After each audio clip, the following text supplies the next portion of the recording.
చాస్టిటీలో 3 రకాల జీవిత విధానాలు ఉన్నాయి. అందులో మొట్టమొదటిది దాంపత్య జీవితం, రెండవది వైదక్య అనగా వితంతువుల యొక్క జీవితం, మూడవది బ్రహ్మచర్య మఠవాసుల లేదా మఠకనీయుల యొక్క జీవితం. అయితే ఈ మూడిటిలో ఏది కూడా మరొక దానికన్నా గొప్పది కానే కాదు. ఈ మూడిటికి ఒకే రకమైనటువంటి సమగ్రత, దేవుని యొక్క ఆశీర్వాదాలు ఉన్నాయి. అందుకనే దాంపత్య జీవితంలో ఉన్న వాళ్ళు కష్టాలు, బాధలు, శ్రమలు, నష్టాలలో ఒకరికొకరు తోడుగా ఉండాలి. భిన్న శరీరులు కాక ఏక శరీరులై ఉండాలి.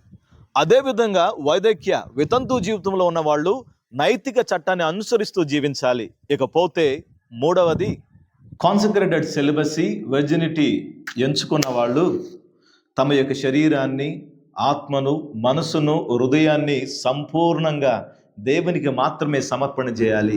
God wants everyone's chastity.